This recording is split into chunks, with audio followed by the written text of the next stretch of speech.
নমস্কাৰ বন্ধুসকল, ভূতৰ ছায়ালৈ ৱেলকাম। আৰু এতিয়া সময় হৈছে কিছু ভয় খাবলৈ। প্ৰথম কাহিনী। মোৰ নাম ৰাজু আৰু মোৰ লগত যিটো ঘটনা ঘটিছিল সেইটো আজিৰ পৰা 3 বছৰ আগতেই মাত্ৰ ঘটিছিল। তেতিয়া মই ক্লাছ 9ত পঢ়ি আছিলোঁ। গৰমৰ বন্ধত এদিনাখন মই মোৰ মামাৰ ঘৰলৈ যাওঁ। ভাবিলোঁ কেইদিনমান মামাৰ ঘৰতে থাকিম আৰু বহুত ফূৰ্তি কৰিম। আৰু সেয়েহে মই এদিন মামাৰ ঘৰলৈ ওলালোঁ। আবেলি ঠিক 4টামান বজাত মই মামাৰ ঘৰলৈ গৈ পাওঁ। আটেয়ে আছিল, ভণ্টিহঁতেও আছিল। মোক দেখা পাই মামাহঁত বৰ ভাল পালে, ভণ্টিহঁতেও বহুত ফূৰ্তি পালে। ৰাতি ভাত খাই উঠি আমি এটাই শুলোঁ।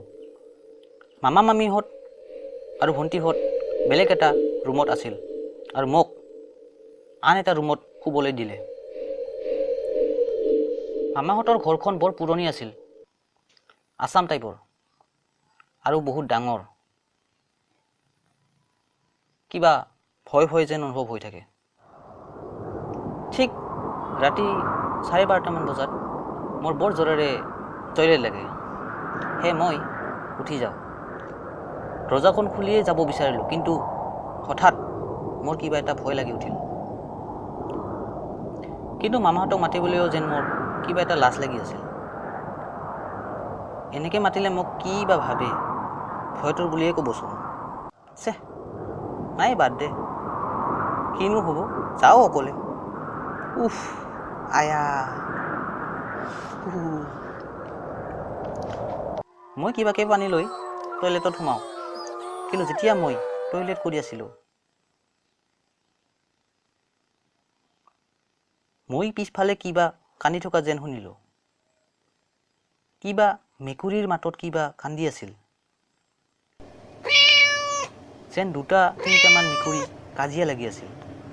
অলপ সময় পিছত মেকুৰীৰ মাত যেন অলপ নাইকিয়া হৈ গ'ল আৰু এতিয়া যি শুনিবলৈ পালোঁ, এনে লাগিছিল যেন মই তাতেই সোমাই থাকিম।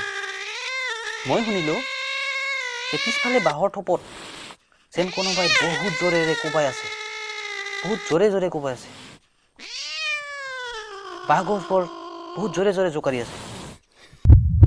মই লগে লগে টয়লেটৰ দৰজাখন বহুত জোৰেৰে টানি ধৰিলোঁ। আজি শেষ, কি কৰোঁ? আৰু উপায় নাই। বিৰাটেই ভয় লাগিল। ভয়ত যেন মই একদম কঁপিবলৈ ধৰিলোঁ। এনেতেই 10 মিনিটমান পিছত সেই শব্দ নাইকিয়া হ'ল, যেন একদম চুপচাপ হৈ গ'ল। মই ঠিক সেই সময়তেই সুযোগ লৈ তাৰ পৰা পলাওঁ। দমকলৰ কাষলৈ কিবাকে যেন মই গৈ পালোঁ। ভৰি হাত ধুই লৈ ঠিক আহিবলৈ লৈছিলোঁ মাত্ৰ মই পিছফালে ঘূৰি চালোঁ।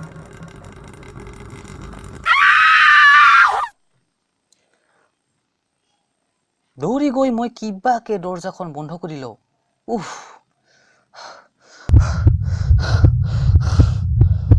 মই বাচিলোঁ। মই বালিচখনেৰে মুখখন বহুত জোৰেৰে ঢাকিলোঁ। গৰমত ঘামি জামি অৱস্থা নোহোৱা হওঁ। কিবাকে মই সেই ৰাতিখন পাৰ কৰিলোঁ। পুৱা মই মামাক ক'লোঁ, কিন্তু মামাই মই ভয় খাম বুলি মোক মিছাকে ক'লে যে ৰাতি নিশ্চয় আমাৰ ঘৰত কাৰোবাৰ গৰু সোমাই আহিছিল। কিন্তু মই জানো ই আন কিবাহে, ই বিৰা। আগতেই মই আইতাৰ মুখেৰে বিৰাৰ কথা শুনিছিলোঁ আৰু সেইটো বস্তুৱেই হয়। দুপৰীয়া ভাত খায়েই মই ঘৰলৈ আহিলোঁ। এই ঘটনাৰ পিছত আৰু মই আজিলৈকে মামাৰ ঘৰলৈ আলহী খাবলৈ যোৱাই নাই।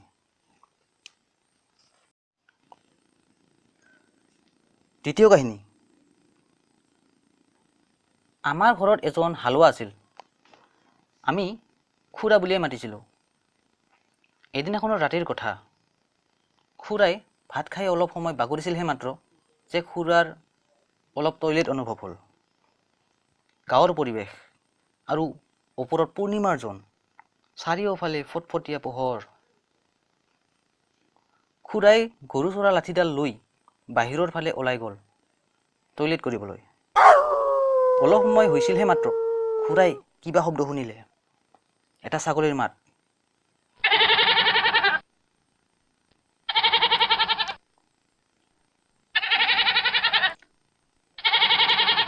এটা ছাগলীৰ মাত অলপ দূৰত বেবাই আছিল।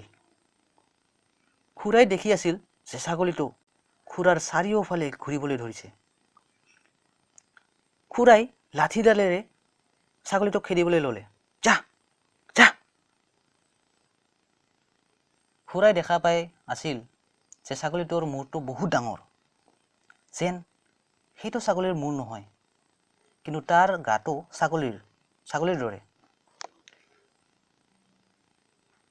সেইখিনি ঠাইত কিবা এটা বেয়া গোন্ধ আহি আছিল, যেন কিবা পচি যোৱা মাংসৰ গোন্ধ বহুত বেয়াকৈ আহি আছিল।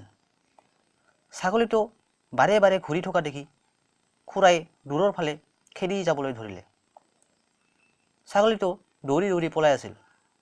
কিছুদূৰ যোৱাৰ পিছত খুৰাই দেখিলে যে ছাগলীটো এটা গছৰ ওপৰত উঠি গৈছে।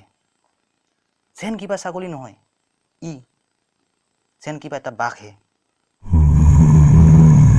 খুৰাই সেইটো দেখা পাই বহুত ভয় খালে আৰু ঘৰৰ ফালে দৌৰি দৌৰি আহিলে। পিছফালে ঘূৰি ঘূৰি চালে, দেখিলে যে তাৰ চকু দুটা ৰঙা ৰঙাকৈ জ্বলি আছে আৰু খুৰাক খেদি খেদি আহি আছে।